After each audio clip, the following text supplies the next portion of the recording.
Welcome to the Get Offset podcast. I'm Emily. And I'm Andrew. Yes, we are all here. It is the two of us this time. And today we're going to talk about stuff and things. Things and stuff? Stuff and things. Okay, that's the order. All right. So you're firm on that order. Sure. Okay.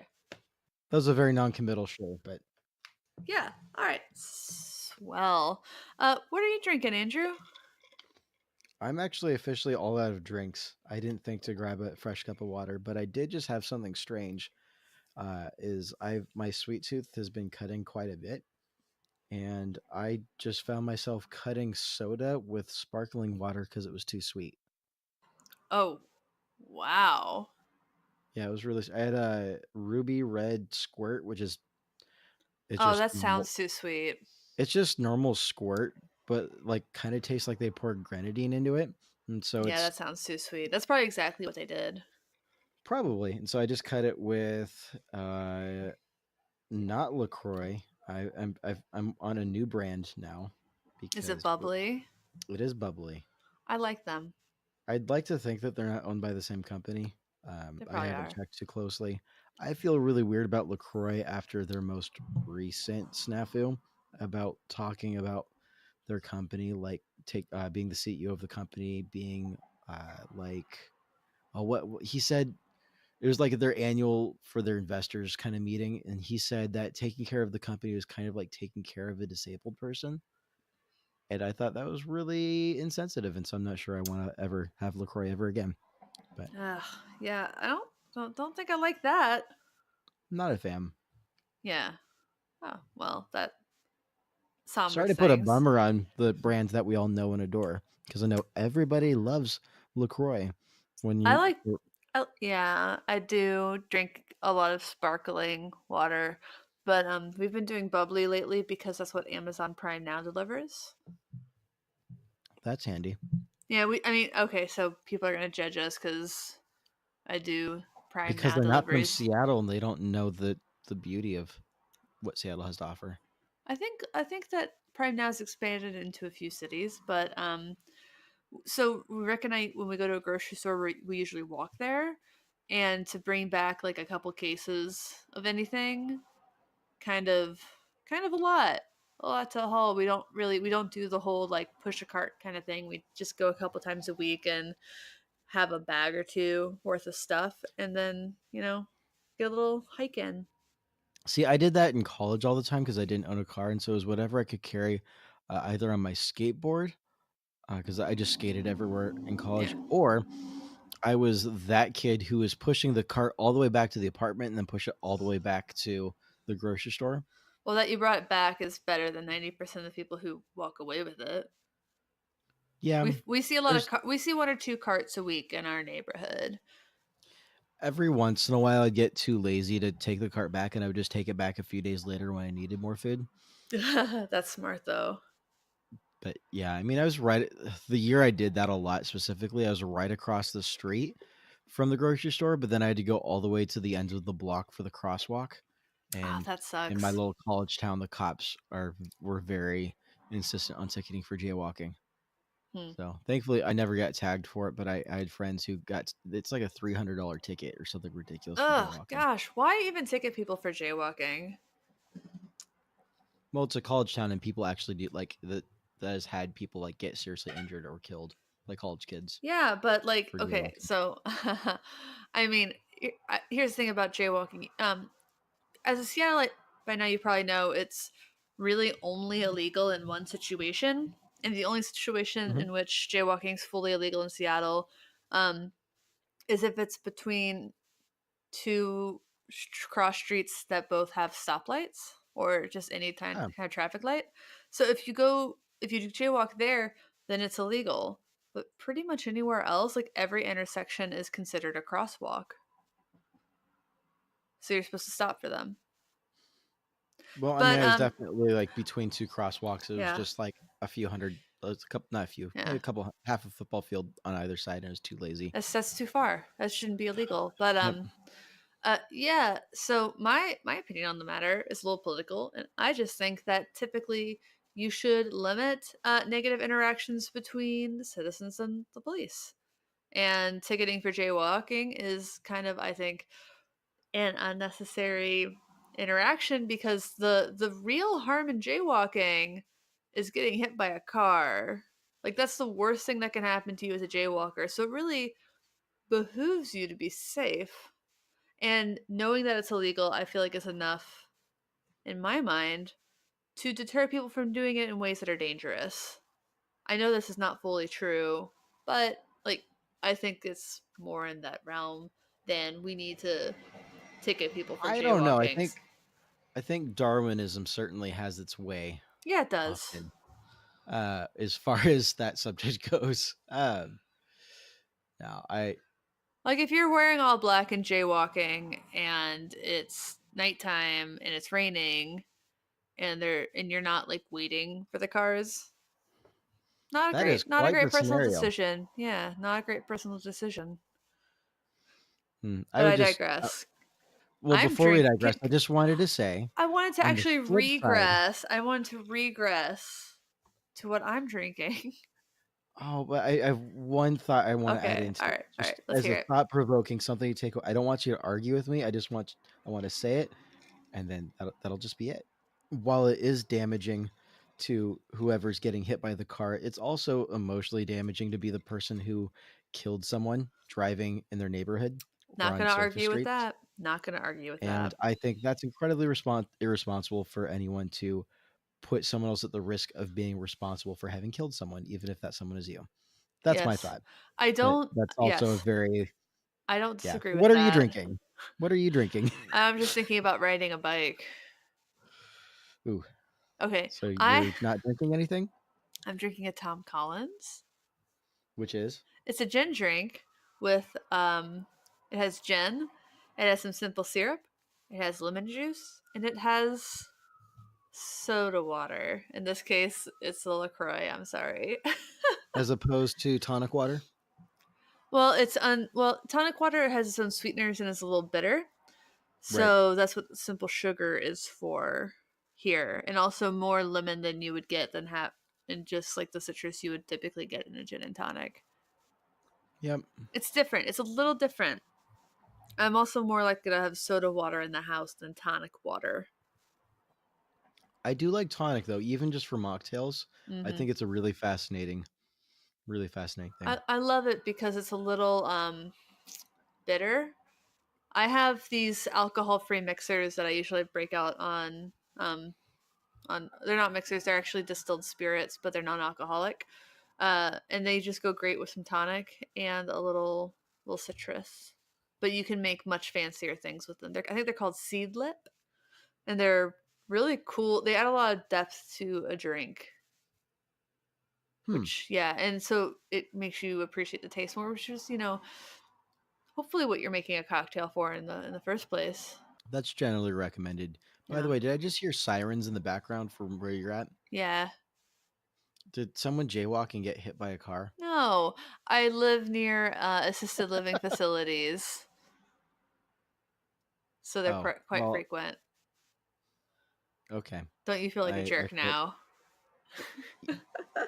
Betty, I am so sorry you didn't know that you were jaywalking and got hit by a car. But No, I just think about, bike accidents sometimes, and it sucks for the driver who hit the cyclist, but yeah, I yeah, it's it's unfortunate often all the way it around. usually sucks worse for the cyclist who gets maimed. Woo, that was heavy. Let's talk about This anything is else. supposed to be a fun Yes. episode. I got some new things. I really want to talk about them. Talk about the new things. Thank you. Um, well, so Brian Sprague from Bookworm Effects, we're having him on the show next week. Whoop whoop. And I've talked a lot about his Multicano pedal. I finally got around to getting his delay pedal, the Delayvid Foster Wallace, which I think is really funny. It has an infinite jest foot switch, which is infinite repeats on the delay, which is I see what hilarious. he did there. Yeah.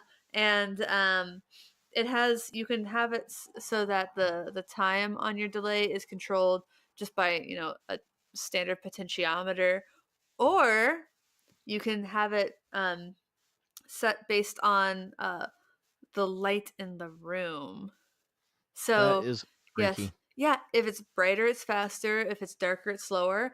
And you can like wave your foot over it and it'll go whoop, whoop. Or I had my It's a husband come ramping in, sound. ramping, that's the ramping sound. Insert ramping sound there. And I had my husband come downstairs and I'm like, do the lights in the room like real fast on and off. And we laughed a lot and it was a lot of fun. And then we also got to play with his new. I got to play with his new Seths fuzz, which is my kind of fuzz. It's yeah, it's kind of glitchy, which I'm a fan of. Very very fun things, and I just got a new pedal in yesterday. I haven't been able to plug in yet. It's the ARF filter pedal by Dwarfcraft Devices, and I'm so stoked to play that. I've been jonesing for one for a minute now. I want a filtered pedal, if nothing else, just for a bass rig. Oh, totally cool in a bass rig, I'm sure. I think that one of the big things about Dwarfcraft, because I have to assume it's at least partially because Louise is a bassist. Um, they always say all their pedals sound great on bass. Yep. No, Yeah. bass, and then filters are just like a classic synth thing. That reminds me a little bit about my week. Is I've been taking a break from listening to NPR on my commute in the mornings, Yeah. which I know that makes me sound like such an old guy. No, I But mean I relate. I typically listen to in Seattle. It's 88.5 KNKX, Okay. partnered with NPR, and so it's jazz, blues, and NPR news. All right. Uh, I'm judging you a little bit because Seattle terrestrial radio has much better options. well, that's what I've been listening to for probably the last year of my commute. Yeah. So I'm taking a break because news has been depressing lately, and I didn't Oh, feel like dealing with it. And thankfully, I has don't it? have to because that's not my job. And so I've been listening to Underoath's most recent album because that's what happened to be in the CD player. And that the when he said, as soon as he said filter, it reminded me of the filtered synth line on Bloodlines is the name of the track. It's like this super intense raw filtered synth sound that happens right after the first chorus that just blew my mind. Chris Dudley did an amazing job with that. So a little bit of Underoath uh, uh, fanning out on that, but Huh, cool. I can get behind that. I yeah, respect that a lot. Yeah, I just thought the sound was really cool. I've been trying to. I guess I should say I've been very passively building a bass board for my husband because he's quite a fun little bassist, and I love him a lot. So I wanted to do something nice for him. So he bought the Big Pie Bass Muff, Hmm. um, and a compressor, and I got him the Octopussy from Catalan Bread, I believe, because I thought that an octave up on bass might sound kind of cool. He might have fun with it, and a filter pedal might be a good addition for that as well. You got me thinking about it. But you know, Filter envelope filters, especially yeah, on totally, bass. totally. I'll ask my friend Mo about it. My friend Maurice is a bassist. He's an Aguilar artist, so Oh, cool. yeah, he plays bass for Megan Trainor. Nice. Yeah, it's always funny seeing him on TV because he played bass in one of my jazz bands in high school. So I have fun with that one I a get. lot. Yeah, I was gonna say. I guess is he the only one who can really answer the question? Is Megan Trainor all about that bass? Yeah, he is. He is all about that bass. He is the bass and all about that bass when it's performed live. But I've seen That's him. He's funny. been on. He's on an episode of Glee, and he was on an episode of This Is Us. Like as a What? band member. Yeah, on the This Is Us episode, you can see him like very correctly wrapping up his cables at the end of a gig. Which is the only way to wrap cables is Yeah. correctly. Oh yeah. I just I love it when friends are successful. But you're mentioning bass and synth reminded me of. Do you remember yesterday? Maybe. Oh, I do remember yesterday. Yeah. I had how I'm a terrible, terrible human being. I just had the moment of like, what did I do yesterday? Or just the caffeine starts to wear off, and you nebble, just like, oh, what year Yesterday. is it? Very Jumanji. Very No, Jumanji. yes, yesterday Yes. we got together with Tim Held and his wife from the Podular Modcast, Yes. It's a podcast about modular synths. which is super cool. If you haven't checked it out, definitely go do so. And Tim himself is a super rad dude, I and loved I'm a huge him. fan. Yeah. He's such a nice We've guy. we had a great time. At one point, we even shared a chair. Oh yeah, that was I pretty won't cute. share You more two, details than that, but just yeah, the two fellows shared a chair, out of one cheek chivalry. each. Yeah, we ate hot chicken, and there's no better bonding experience. There's no better. There's only one better bonding experience than eating hot chicken, and if you're all together a few hours after that hot chicken, then you have a completely different bonding experience, a stronger one. You know, I wasn't bothered by it at all the rest of the day. Neither was I. But that I had a roommate who we used to get hot chicken together at least once a month when we lived in Nashville, and we had some bonding experiences over the After Effects. Mostly him, I mostly thought it his was After Effects, because delightful. once he went up to the counter at Prince's, and so what we had yesterday, Andrew, in terms of hot chicken was called the Insane. It's the hottest they make, and it equates to about a medium at the actual, uh, like the home base of Hot Chicken Prince's Hot Chicken Shack in Nashville, Tennessee. So that is basically what my roommate Dan and I would eat. We'd both get the mediums. And once I was in line with Dan, I go up and I order. I'll have a medium. I paid, and he goes up and he says, "Yeah, I'll also have a medium. And can you make sure it's a real medium? Because last time the medium you gave me was pretty mild." And they Oh no. yeah, yeah. I when he said that, I'm like, "Oh, Dan, you're getting a hot, and you're gonna feel it later." And he did. Oh, Dan. Just crying out both eyes. No, much later. Crying out in a different way. I see how it is. He looks like we pulled in the driveway, and he puts the car in park, and like it's like I seem to remember the door of his car just remaining open, and he runs inside. Oh, Yikes. Dan. He's gonna hate that I told that story. Actually, yeah, I don't know. He's not gonna ever listen to this. Well, we'll make sure to send some hemorrhoid cream his way. Aw, Dan. No, I had such a fun time. Yeah, no, it was great to hang out with Tim. It was officially the first Earthquaker Devices artist I have met in person, so that was super chill. I'm because if you've listened to the show at all, you know that I'm a huge uh, fan of Earthquaker Devices. As am I. So it was really neat Ohioans to gotta talk stick with. together. Yeah, I mean that's not why I like them, but I mean, I I don't feel it in hold my it heart against because them. that. Yeah. Oh, thank you. No, it's super cool to be like, oh wow, now I'm one person removed from like Lisa Belladonna and Jim and Julie, Oh, I want to or have sorry, Lisa on Jamie the and Julie. show. That would be great, yeah. So cool. And But Jamie yeah, and so Julie. Tim, I know you're listening to this.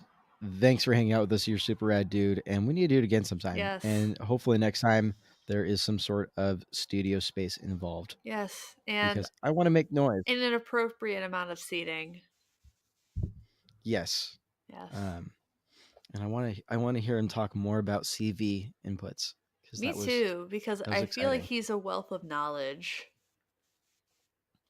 Yeah, I've never really gotten into the modular synth stuff. I know some about it and I dig it, and I feel like I want to at some point, but the bar for entry is Yeah. a little bit out of my price range, and that's partly why I stick to pedals. Because if pedals are already a little pricey for me, then modular synth stuff is gonna go nuts. But I want to get into that someday. Yeah, same. Gosh, for some reason, Andrew, that reminds me, you and I had picked up those Zvex pedals, and I got to check them out Yes. first, and then you played with them. let's talk about those things.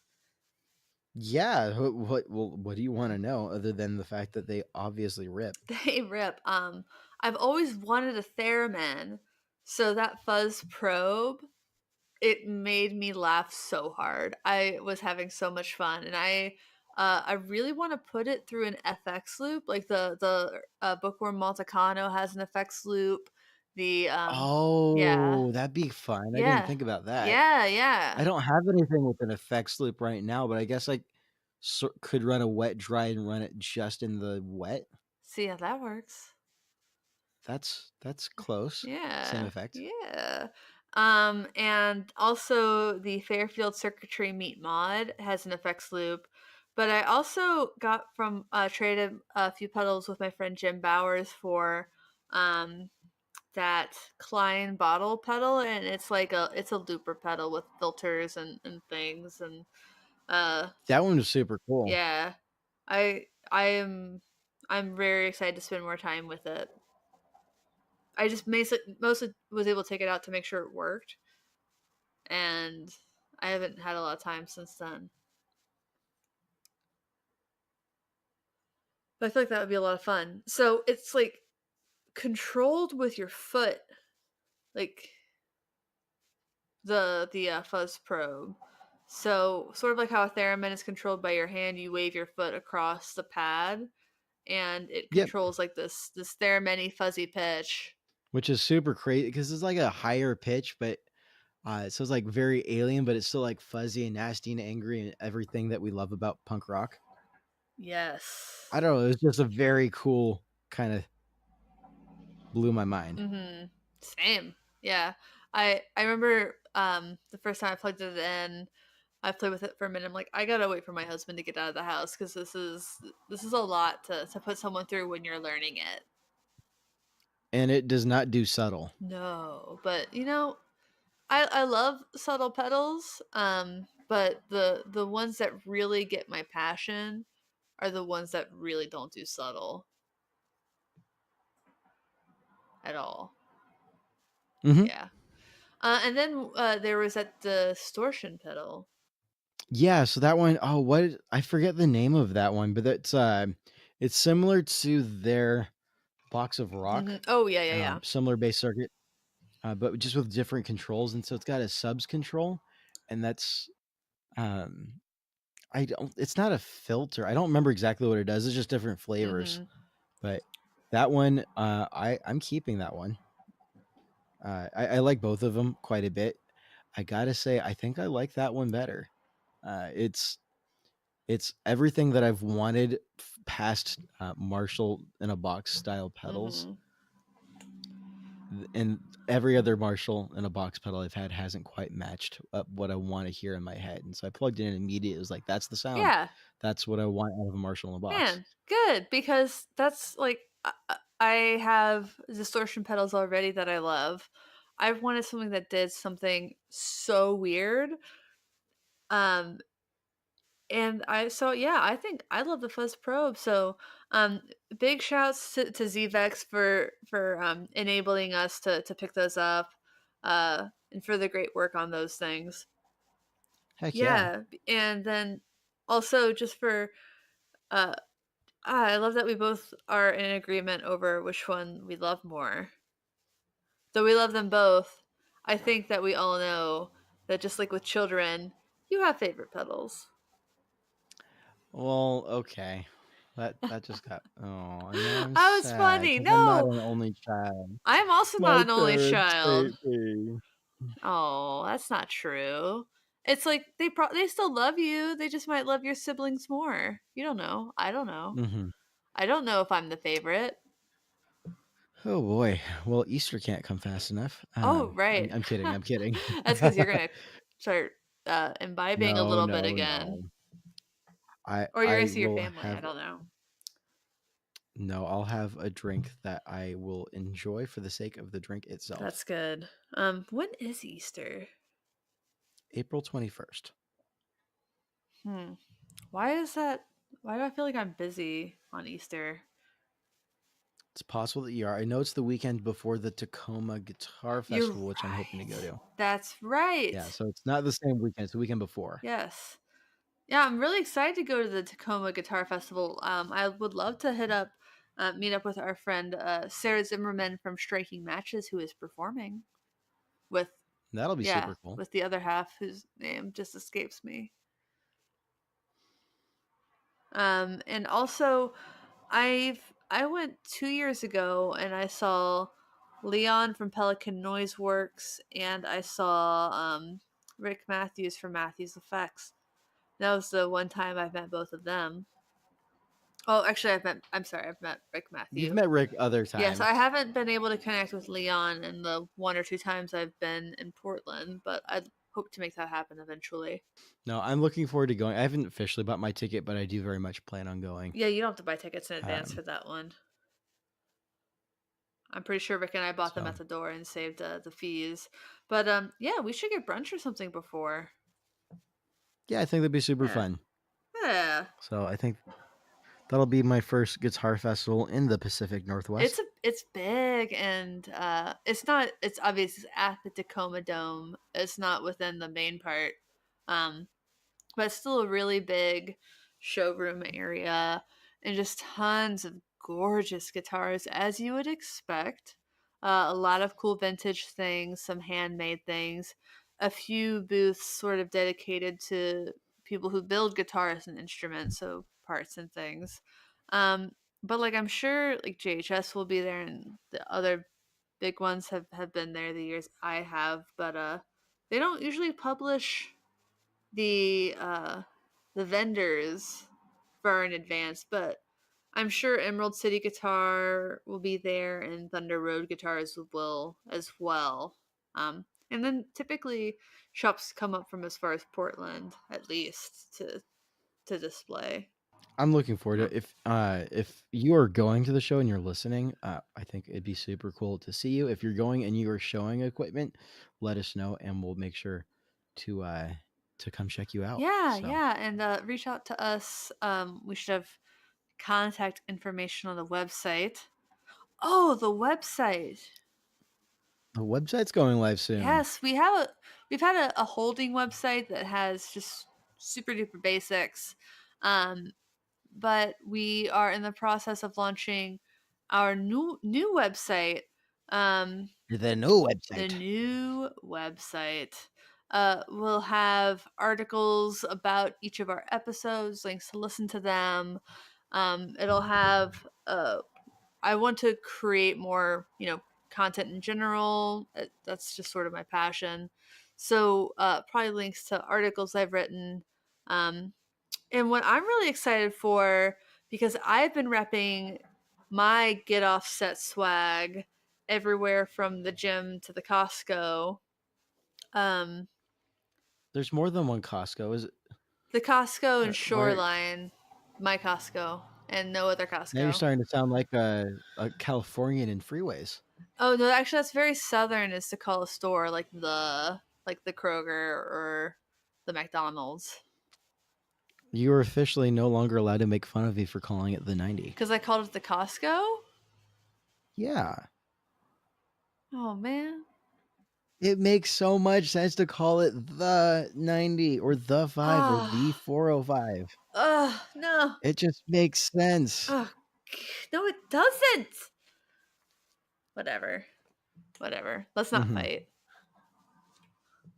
Let's not fight, Andrew. That's probably for the best. Yes. Yeah. Everyone listening is like, Mommy, Daddy, you're fighting.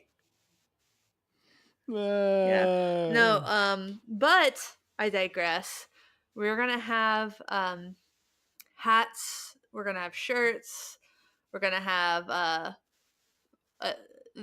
I think onesie is technically a copyright term, so we're gonna have baby bodysuits and bibs. Baby bibs. I love baby bibs. I think they're the cutest. We'll have buttons as well. We'll have lots of things. And lots of things. yes, we try to do like it's not a moneymaker, not at all, really. We're trying to keep the prices to roughly just north of what it cost us to have them manufactured.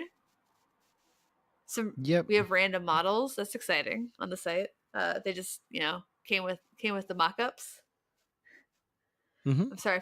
I feel like I'm making everyone get farther away from it. And now we're 30 minutes in, and I'm just talking about baby Oh, bodysuits. baby Baby bodysuits. bodysuits. Baby Uh, bodysuits. Once again, Andrew, you did not go long I enough. stopped too You soon. stopped Nope. too soon. I was getting into it. I was gonna riff on it. We'll work on I'll that work on it. timing. Now it's just if we go back to it, it's weird and I don't know. It is. So, Yeah, we can't force it. anyways, It has to just the happen. TL semicolon dr of this whole story is the website's launching here in a couple of days. Check it out. If you buy stuff, we thank you for supporting our podcast because that's how we help pay for things like the website Yeah. domain and all the other things that we Yeah. need to pay for to keep this podcast running. The tools that we used to record. Yeah, our time. That's valuable. It is valuable. Yeah. So We have people that we love and love to spend time with, but this is also a love that we have, and just listening. By listening, you're supporting us. We have so much respect for that, and we thank you. Yeah, I'm talking to well, now you're you. just guilt tripping people into No, feeling like they're stealing us from no, our they're not. No, families. I love you all. Well, If you can't if you're if you gonna can't afford to buy anything, we're not gonna no, we're not gonna be upset with you by any means. Just no, it's there. Be aware that it's there, and we love yes, everyone. yes, yes. Maybe we might love you a little bit more if you buy stuff, but we still love everyone I mean, we equally. certainly love you more if you're in our Facebook group, just because we know you more. Yes, join the Facebook group and Yes. let's talk about things. Yeah. These episodes are always great starts to conversations, and we have no choice but to show our hands on what we think, but we always want to hear what everyone else has to say We do. because there's a whole lot of perspectives in our group and in this industry, and we would be meowed if we thought that we could represent all of the thoughts about things in the industry just between the two of No, us. we'd be just such mother meowers. Meow. So Yeah. shall we have a word from our sponsors ever so briefly Yes. before we jump Yes. into today's moist Yes. Our topic? first sponsor of today's episode is Bookworm Effects, based out of Morgantown, West Virginia. All of their guitar pedals have a literary theme. So if you're a bookworm and a total nerd, like I always will be and always have been, check them out. I have now 3 of their pedals. Hopefully by the airing of this episode, I'll know if I have a 4th one in store for me. But Brian's a really great, sweet guy. He's actually going to be on next week's episode of the show. Yeah, Yeah, so you should listen to him because he's, well, absolutely, 100,000%. that's not a number. Excuse me. There are such things as imaginary numbers. That's all I got out of calculus. I don't think That's that pretty an much all I remember. imaginary number is what you think it is. Well, instead Yes. of arguing, Yes, let's get to the our other topic. Oh sponsor. no! Oh, you're Oh right, no, Jennings. our other sponsor. Come Oh, I'm on, so good sorry. I ruined it. gravy. I'm sorry. I blame the Tom Collins.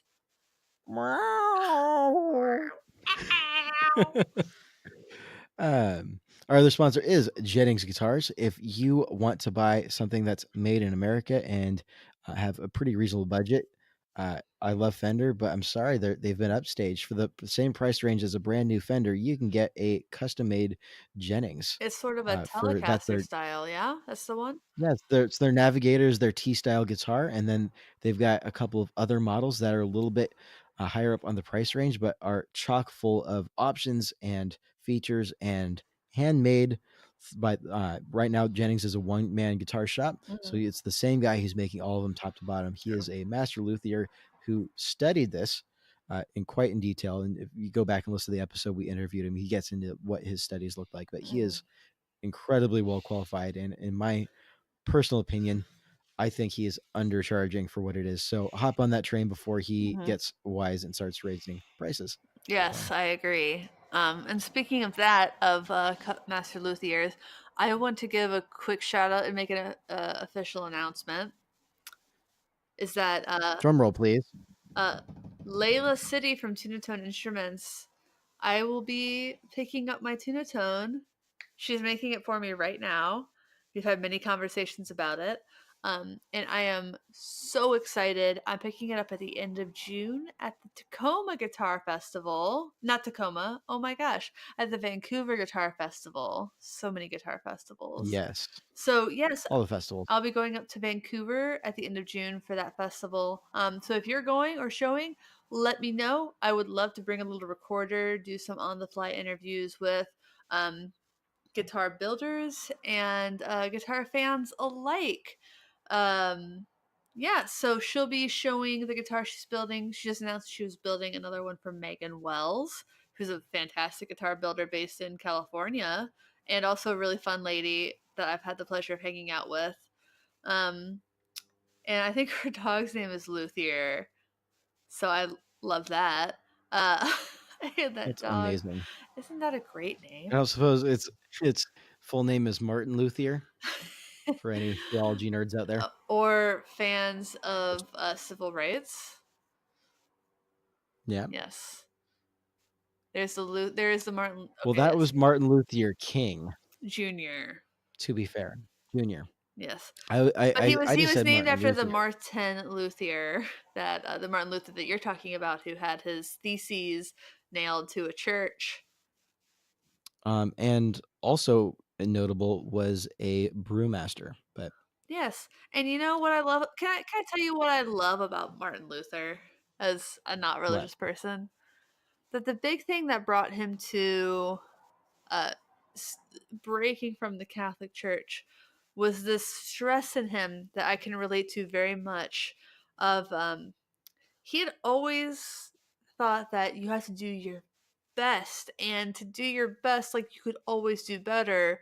So you were never doing your best, and this caused great emotional strife within him. And I feel that strife within me all the time. And if you feel that strife within you, you're not alone in it. But he thought, this isn't healthy and this can't be what living is about. So that's from my understanding, sort of the genesis of his whole mind view. And that I have a lot of love and respect for. Yeah, I think that was definitely an aspect of why he nailed up the 99 thesis. Yes. Theses. There was also 90. It was 95 theses. 95. I'm No, it's that you got a 95. 99 theses and a Catholic ain't one. Oh no. Oh no, that just took a turn. No, that was funny, Anyways, don't lie. no, that was funny. I'm just how have I I think It ah. was 95. I'm sorry. And this is why Martin Luther brewed beer. Really? No. No. Um He also didn't so, personally so believe in transubstantiation, but Lutherans in general do, so that's something completely different. well, that's because Lutheranism was more brought together and solidified by the followers of Martin Luther rather than Martin Luther That's himself. pretty But normal. We digress a lot. yeah, Like that's I mean oh my gosh, our digressions. I've had Wesleyans and digressions. Calvinists are Yes, also like that. I'm so at the Vancouver Guitar Festival, you will be able to see and hold and play the guitar that our good friend Layla City is building for me with its walnut neck. I'm so excited. She yes, has vintage style tuning machines, which I picked out. I'm so thrilled. But she just keeps posting on Instagram pictures of two guitars, and every time I see them, I think I know what those are. That's going to be super dope. Yes, I look forward to taking that on an Amtrak. That's going to be an It experience. is. Last digression. If anyone wants to get nerdy and talk about theological stuff, they are always more than welcome to, as Yes. long as it's done so with decency and respect. Yes, because if it's not, I have no hesitation in banning someone who is disrespectful to someone's religion or lack thereof, or any sort of orientation or lack thereof. Just be cool, friends. Like, Oh, I saw that you were in the trying to sell something in the gear swap I blocked that for guy so Seattle, and hard. yeah, that was And it was funny because it's my whew. friend Tiffany's boyfriend responded to some guy who called. So I do this thing, like a lot of people in Seattle do this thing. If you're selling gear, occasionally you'll have the normal price and then for a very slight discount for everyone else. And by everyone else, I mean sort of disprivileged groups. It's sort of a wage gap difference. So you can be upset with me, but this is my thing I'm selling. I gave like a $20 discount towards women, people of color, anyone who's non-cis, LGBTQ plus, and like just a $20 discount on a pedal I'm selling. And it's a lot of people do this in the group. Someone called someone, and I basically said, if you have a problem with this deal, I don't care. I will just block you, and I did. But a friend, Yeah, but people are free to sell what they have for whatever price they want es- to whoever they want to sell it for. I mean, at the end of the day, that's what it boils down to. especially in the So, used marketplace, for a pedal that frankly I don't know what it's worth in the used marketplace because there's not a single other one on Reverb.com right now. Yeah, so I don't typically offer a discount like that, but honestly, it's less to do with anything social or any sort of objection. It's all because I just sell stuff on Reverb because I don't like to meet up with people local, and that's not something I'm going to try and sort out over Reverb. That's just too much effort for me. So yeah, I'm just lazy. yeah. I've done it a few times. I've gotten Um, some great deals. And I think it's just kind of, in the end, to me, it comes down to the wage gap. It's sort of, you sometimes see those feminist bake sales where it's all cookies $1 for white dudes and everyone else are 75 cents because women statistically get paid a little less than men, and women of color get paid um, significantly less. But that's another digression. So yes, uh, today's yes, topic, stuff we've and digressed things. so far. We need to We're just gonna get get to it. to it. Stuff and things. So, Andrew, earlier in the episode, you used a 5-letter word, MOIST. Moist. Gross. That was like double sibilance. I apologize for everyone who just had to experience that. I made sure to try and not get too close, and there is a pop filter on my microphone, but I'm not even sure that's enough to make up for the moist. I have a plugin for Um, that. sorry, I have a plugin. I will I try just to can't fix I it. can't stop saying moist. Oh, stop it! No, so If you're not talking about a cake, stop it. Okay. no, what we are talking about is wet, dry, and other sort of strange rig types. And I think it'd just be fun to talk about what we've experimented with and some of the pros and Yeah. cons. This is something I like to talk about and I like to experiment a lot Yeah, with. and you've gone a lot And farther something than I've I mentioned have is, in it well, yeah, yeah, I think actually maybe. because so I'm just going to say it. Clear the air. We're going to talk about stereo rigs. Um I run a stereo rig. Well, stereo, wet, dry, unconventional, Yes. all of the Yeah. above. Anything that's not just one line of pedals going into one Yes. amp, Um I which there's No, nothing no, wrong there's with. nothing wrong with that. You know, John Lennon was a huge proponent of just mono everything in recording for his own personal reasons, that being he was deaf in one ear. Um, but I have kind of been obsessed with stereo rigs since I learned that Sarah Lipskate was using one. Lipstate. Yeah. Yeah. And then when we first got talking, Andrew, I was really excited when I learned that you were also running a stereo rig, which is a lot more involved than mine. For the listeners, I have a JC40, and so of course I have stereo inputs. So sometimes I have that stereo chorus effect going. I have an avalanche run that I use the stereo outputs, and right now I have a PN2, so I can do the panning.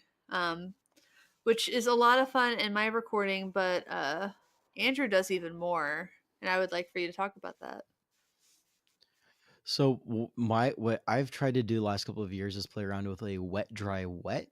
And before I explain what that is, a little backstory on part of why I started or where I first heard of it. More, I was getting into it was I was watching a rig rundown of I think it was Nigel Hendroff, who's one of the guitarists for Hillsong Church, based out of Australia.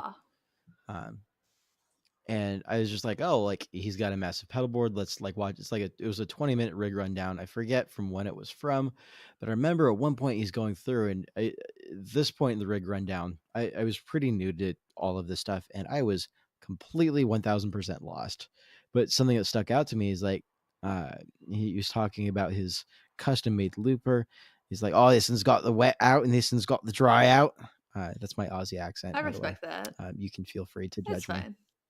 Uh, and I was like, "What's the wet and what's the dry?" And then you talk about how like it's all blended back in together, and I was so lost, and I wanted to know what in the heck he was talking about. So I started looking up on forums and stuff, and I quickly found yet another way to satisfy my drive to fulfill the overkill is the best kill mentality that I tend to have, I understand that too. I which can relate. yeah, I tend to go all out. I kind of all like it's all or nothing kind of a deal. So I like to run multi-amp rigs just because it's fun and cool. And but so wet dry wet is Please tell me. um, when you run 3 amps or 3 outputs, 3 channels. So you've got your stereos are your wets, Mm-hmm. and so wet is just a general wet versus dry. Wet is your modulation, your time-based effects are your quote unquote wet effects. We're talking chorus, phaser, flanger, delay, reverb, anything in that realm. Mm-hmm. And so, and then your dry effects are just whatever doesn't have that kind of stuff into it, and that's very loose because you can put some modulation into your dry effects. And Well, yeah, like anyways, I know a lot of people run chorus before drive. I personally have a chorus at the beginning and the end of my signal chain, just because it sounds so different before the dirt pedals, and in sometimes a very good way. But sometimes you just want to sound like you're in one of those like zero gravity float rooms that they have in Seattle and had on Shark Tank recently. yeah. So anyways, the idea is the way I tend to separate it out is modulation itself I leave pretty wide open to where that falls into. But when I set up wet dry rigs specifically, it's the reverbs and the delays that I keep separate from my Just dry. those? What And about there's the tremolo? um I I've actually never owned a tremolo pedal, What? and I need to fix that. Yeah. I'm So gonna loan you a tremolo pedal next time we see each other. sure, I'll gladly take one and play Yeah. around with it. You're gonna love Um it. I like the effect. I've never gotten around. Also, I've never owned a wah. What? I'll loan you mine. Also, I'm not using it right now. Cool. I've also never used a DRV. I think you're just trying to take advantage of me now. Okay, that last one that's false. I did play your DRV, and I'm incredibly jealous. Matthew Hoops knocked that one out of the park. You really I was did, expecting yeah. it to be okay. So, we're gonna take a quick aside here. Yeah. I plugged it in, and I have my own my Proco Rat vintage 1989 Rat 2, which is different than the white face that he based his build off of, but it's pretty well in the same ballpark. And I know that sound inside now. I've been playing that pedal for years. I've been playing a Rat in general for even longer, and it's my favorite distortion sound. I was expecting the DRV to be close enough to where I was like, I can get close enough to that DRV sound with my Rat, Mm-hmm. and I just love my Rat. I wasn't gonna have to worry about gassing after the DRV. And I've got to say, for everyone who says that it's just a Rat clone, they're full of meows, Full of because meows. it's not meow. Uh, yeah, no, It even sounds it's like, totally its yeah, own thing, and I it was super is. blown away. Yeah, especially on those low gain settings, it just sounds really nice. Like, On the high gain settings, it sounds really good. it reminds me of one of my favorite Boss drives. And not remind me of that it's similar, but it had almost a similar dynamic feel to it. Was the BN2, which is um, Boss's AC. Like it kind of sounds like to me like pop punk in a box, but that Oh. kind of great palm mute chunk kind of makes you think of like All American Rejects and like that kind of sound. That's Mm. kind of or Reliant K even. Uh, Mm-hmm. and so that's the kind of sound that evoked for me, and I super dug that. Mm-hmm. So, anyways, so in terms of separating wet and dry effects, specifically the reason why I separate, make sure that delay and reverb are the ones that stay in the wet effects is because of when I run that amp setup, I always have a tube amp running. Mm-hmm. And if you put delay and reverb into the front of a tube amp, what you can get is saturation, and or the preamp of a tube amp has some natural compression to it, and you lose some of that attack and that thump. Oh. Uh, when you've got if you've got some heavy delays and reverbs going, you can lose some of that from note to note. And when you run your dries separately, you maintain that it's just me, a drive pedal, and my amp kind of that full attack feel and sensitivity. And that's why I like it so much, because I feel like I've got so much more dynamic range available. And this is why people, if they're running one amp, they can sometimes run their wet effects through their effects loop, which is after the Yes. preamp, Right, right, and right. that way you don't lose. It doesn't get as mushy. Yeah. Uh, so that's the thought behind there. Yeah, and I think it's really cool that like the orange rocker amps have that I actually they have a stereo effects loop in them, the newer ones. Yeah, which that part's super cool. Yes, the price tag is a little bit beyond what I'm looking for in another amp, but yeah. But it's justified for the features and the quality, I Oh, think. totally. I like orange amps, which is I was surprised how much I liked orange amps because I hate box amps and I always just kind of associated them with the same thing, but See, I've always associated orange with like a Marshall sound. It's still its own thing, yeah. but it's I don't know why I close associate to it the with Marshall box sounds. I family. could have been totally wrong. But I also just yeah, like Foxes. I me just like British too. amps. But Yes. um, I think they work really well with like the hotcake uh overdrive pedal I have because it does not work well with Fenders. And the same for the kind of for the same reason that tube screamers do work well with Fenders. Uh those hotcakes tube don't. screamers make up for that scooped Yep. mid. Yep. But so that's why I was looking at the orange rockers when I was decide when so my husband and I in Seattle we had previously been in an apartment. So I got an orange micro terror uh, both because it saved space and it was capable of being quieter than the Fender Champ I had, and I just ended up loving it so much. We bought a house. I excited because I could finally um, play more amp. Um, and I was looking into those orange rockers because they could go stereo. And then our friend and listener Chris Reynolds uh, was selling his Roland JC40, and have always just been such a fan of the Roland amps and that chorus sound. So I ended up going with that instead for my stereo rig. Um, but even before then, in the house, I was doing a stereo rig where half was going through my orange micro terror and the other half was going through my Fender Champ. And even just doing that, it was so funny to me how different the sounds, the pedals and everything sounded coming through those different amplifiers. Mm-hmm. Yeah. Yeah.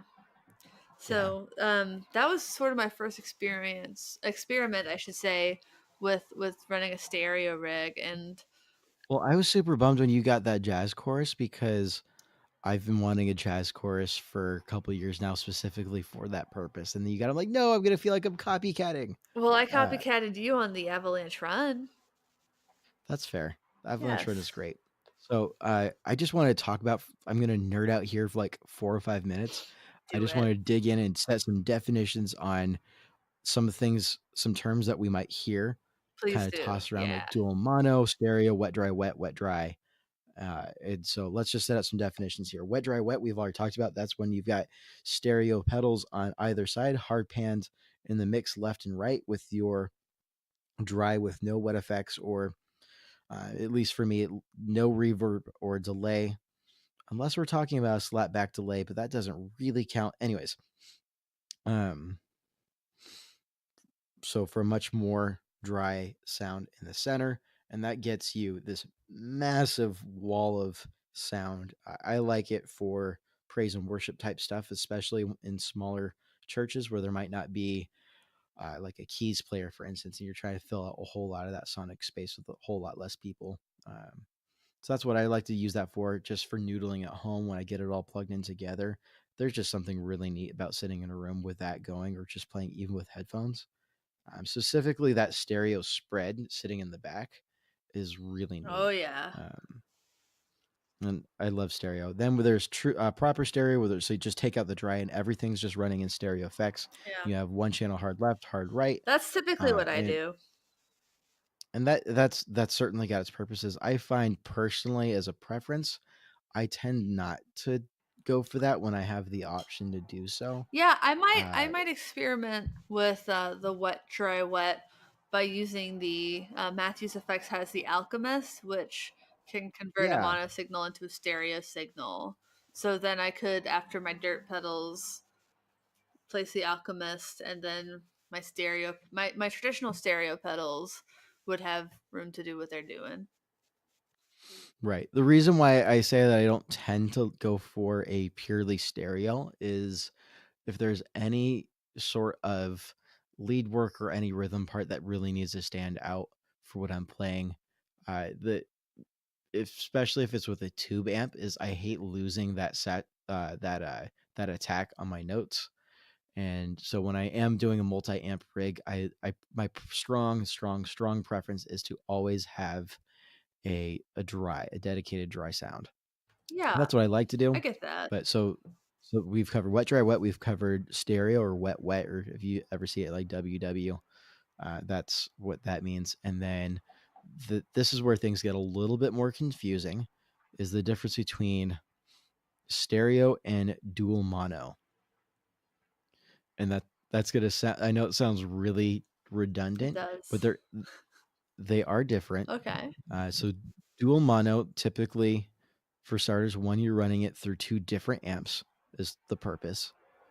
So stereo, oftentimes you'll see like the same amp on either side. But specifically with stereo versus dual mono, what you're looking for is dual mono, you're sending the exact same signal to each amp. Yeah, an example of that would be the Moon Canyon has dual stereo outputs instead of traditional mono, instead of traditional left right kind of outputs. Gotcha. Yeah. So something like that. But if you've got modulation or like stereo modulation or like a ping pong effect on your delay or a pan effect for a tremolo, and that you get something different out of left or right, um, you're not going to get that's not going to work with dual mono because your dual mono is both pan to center, Right, that makes sense. where stereo is panned hard left, hard right.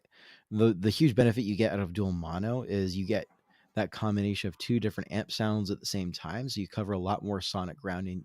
That I find that sits really well in mix. So you might do something, say like pair an AC30 with a Hot Rod Deluxe, Yeah, dual mono the same. You just split like an ABY box at the end of your signal chain, just split it so you get the same signal going to both amps. yeah, yeah, I uh, the folks on that pedal show tend to do that quite a bit when they're doing demos because that gives them a more round sound for showing off what the pedal is doing. And it's a little bit more dynamic stuff going on there. And so I think that's really neat. Uh, we all, whether you realize it or not, a lot of records, what we listen to, that you're going to have a lot of that dual mono sort of mentality because engineers will reamp tracks through different amps to kind of fill out that guitar sound. That's nice. super common. That's cool. And then we've got wet dry, which is like dual mono, except for instead of the same signal path going to both effects, you use that ABY to split before your wet effects, because typically wet effects are placed after dry. So you got your dry effects, you split it, and then you send that your wet effects through your wet effects, and then to that amp, and then one to your dry. And so if I've got two amps, that's what I prefer to do, is run a wet dry, because I like the dynamic feel of having an amp dedicated to dry. I just I don't have any further reason or want to explain further other than that's how I like it. Mm-hmm. That's my preference. Yeah. So, Cool. and then of course there's just running a single amp, and you can run the effects loop with your wet effects or not. That's kind of your two options if your amp has an effects loop, and if it doesn't, you're just kind of running everything into the front of that. Yeah. And if you're using a lot of wet effects with just one amp, the general recommendation is to run that preamp as clean as you can as a pedal platform, and then do the rest of your overdrive with your dirt pedals. That way you're not compressing and saturating post reverb delay. It sounds like you've done a lot of research on this matter. That was a very condensed, and I could get into so many different layers of the fun stuff that you can do with that. And I've been meaning to do, and I've done a little bit, um, is variations on blending, having two different sets of dirt going out. And so instead of splitting after your dirt, split before the dirt, and then Ah, having two different sets of dirt pedals. nice. Um, Similar to the idea of that dual mono, where you're getting different amp sounds. Mm-hmm. Um, and I've also what I have experimented with before. It would start out with basses. I had a This One's Mine blender, which is just a parallel effects loop with a blend knob, and I got that for when I was playing bass, as my weekly gig. I was playing bass, and I wanted to blend in my fuzz sound with my clean sound, so I didn't lose that bottom end. Yeah. And I didn't have two channels to work with, so I couldn't use an ABY to run two channels into the board. They just gave me the one channel to work with. So I got that, and then I realized, I could actually use this on guitar. And what I used it for is I ran all of my dirt pedals in that loop and blended in just a touch of clean, Mm-hmm. and that way I didn't lose. When you've got all of your distortion, like really all your dirt pedals really cranked out, Yeah. and you're more or less breaking your signal, you didn't lose everything of the original Yeah, sound. that clarity almost. Yeah, and so I don't know if I liked it or not. It was just something I experimented It's with. worth experimenting with, And yeah. it was fun. Yeah, always experiment. I know that's really lame to buy a utility pedal. Utility pedals are like the least sexy thing you can buy. But they can make the Just biggest well, difference to your sound. other than power, power is by far the most boring thing I think you can buy. Is a power brick. No one, I don't know. Strymon's made it look pretty cool because Strymon's got a great aesthetic. So has Walrus Audio's done a great job with They their Phoenix have. and making that And exciting. Sonic Cakes has But that I little don't baby know. one that will fit under probably any pedal board in the world. And so okay, so yeah, I guess utility pedals then are going to be the most boring buy you can get in terms of like, oh yeah, I just got an ABY switch. I Yeah. gotta say, my ABY switch has gotten so much use and experimentation Mm-hmm. out of that thing. Nice. Good.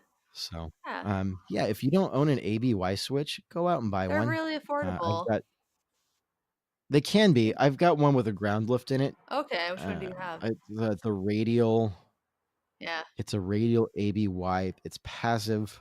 I forget Nice. the name of it. Shoot, I'm looking this up now. Big Shot. It's a Big It's a Shot. big shot? Yeah. Radial Big Shot. There's one on reverb.com for $75. Affordable. Um, Yeah. which is relatively affordable. That one's probably one of the more expensive ones because Radial does excellent Mm-hmm. work. I would recommend, honestly, go check out your local guitar shops, whether it be a Guitar Center or whatever else is local. The reason for that is because utility pedals are the least sexiest thing you can buy in terms of that. A lot of the local shops will buy them and sell them for like 20, $30. That's actually how I got Yeah. mine. Is mine I could probably sell mine for like 80-ish. Mm, I think I paid $20 for it at nice. Guitar Oh, Center. call the flippin' flippers. So yeah, that's maybe I will. Yeah. I'm not getting rid of it, but Oh, I'll talk to them about it. sure. So check out your local guitar shops. You might get lucky Yeah. there. Nice. Yeah. Andrew, is there anything else you wanna say about stereo pedals? Like your favorites? Dream pedals? Ooh, let's see here. Well, They- so right yeah. now what I'm running for stereo is I've got my FX65, which is what I use to split to stereo after I send to the wets. Because I do A B, and my A goes out to My dry amp, my B runs into my stereo effects. I use the FX65, which is a stereo chorus, Mhm. to split to stereo, and then I run that into. Depending on the day, I'll do this in different orders, but I've got my Avalanche Run V1 and I've got my Pyramids, Ah, which are both Earthquaker pedals. yeah. And I sometimes I'll run the Pyramids after the delay and reverb, Mhm. uh, and sometimes I'll run it Yeah. before. And yeah, it's a great pedal. Yeah. Um, I have a whole lot of fun experimenting with that, and that one does everything from the nice subtle, almost identical chorus sounds to my FX65. Not quite, doesn't have the same mojo on those lower level sounds, but they does some crazy stuff. Up on my wish list is going to have to be a Maris Mercury 7 Mm, because I'm gassing for a dedicated reverb, something fierce, yeah. and that one just does I everything feel I like I want it played to. that at the guitar store and it's beautiful. I've played it. I think actually, yeah, that was where I did demo in store at the guitar store. And the other unit I'm looking at is I'd love to get a DD20, which is Boss's um, big box question mark. So it's a bigger box, Mhm. but it's not their DD500. Yeah, yeah, yeah. I don't. I like the idea of big box delays, but I don't like the idea of playing with screens. I don't either. And I just the screens and that level, it just kind of ruins the magic for me Yeah. personally. I don't have anything against anyone who uses them. I'm not going to say that they're bad because there's It's some not great for sounding you, big they're not for box. me. It's just not my cup of tea. But the DD20 is the closest I'll get to that. It does have a screen, but specifically what I'm after with that is the uh, their ping pong delay, which is where every Yeah. other delay note hits left, right, Yeah, yeah. like ping Ping pong. pong is I love it. Not the game. I actually hate playing ping pong, but I love that Oh, stereo effect. I love playing ping pong. When I was in college, we had one on my dorm hall, ping pong table Mhm. in my dorm hall my freshman Yeah. year, and that's how I made friends and procrastinated the heck out of my assignments. But I've had ping pong delay before. I miss it dearly. Mhm. Um, I don't have it anymore, and that's the one effect I want to get back. Yeah. What about you? Stereo effects that you want to experiment with, or things that you want to do in the non-traditional rig grind multi-amp setup? Well, I have the PN2, so I have a good panning tremolo, but I really would That reminds me, that's the other one that's on my wish yeah. list. If like I kind of want to try Mr. Black's Panatrim. And That one's super cool. I've tried that one yeah, before. and then there's a company out of Canada that's also making a it seems like the stereo tremolo to end all stereo tremolos. So I'm going to see if I can dig up who that was, and I'll put that in the visual thread on our Facebook group if you remember there. Um, Wasn't that was that Quiet Theory? Was that no, it someone was else? not Quiet Theory. Somebody in Oh Canada, my! I think. I'll figure it out. Who- But I'm it looking it up. looks it, that the builder and I were talking about it, and it sounds like a game changer, like for real. I've never played like a ping pong stereo delay. I have had stereo chorus pedals before, and that's sort of the big seller on a chorus pedal to me because in my mind's eye, I just feel like chorus should be swishing around a lot. Oh, I found the company that's um, working on. I don't know if they're ready to announce it. Uh huh. I don't know, I'll want to check with them before I go and say that they're going to do this because I don't want to box them in. Yeah. But they're. I'm just reading through the messages, but yes, that one's going to be super rad. I just looked at the graphic again and I was reminded that I'm broke. Who was it? Dimadish. I mean, well, they were posting pictures of it. They're posting prototype boards, Yeah. but it doesn't look like they've announced what the effect Oh, the is. Royal Harmonic. No, it says tremolo. Analog panning Does it? tremolo. Yeah. From their post on January 22nd. And that's pretty much what they had discussed with me. So yeah, Gotcha. it just looks it looks like it's gonna have so many incredible features, and I am here for it. Yep, there it is. Yes.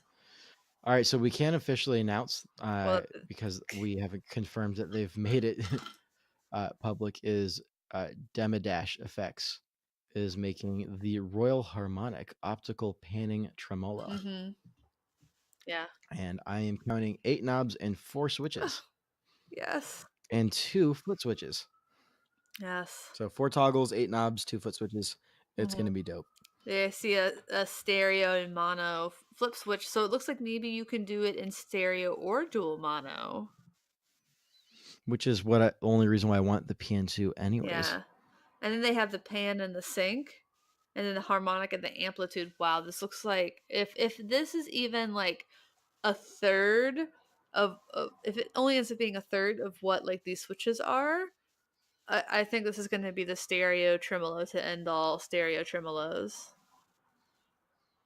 I don't know.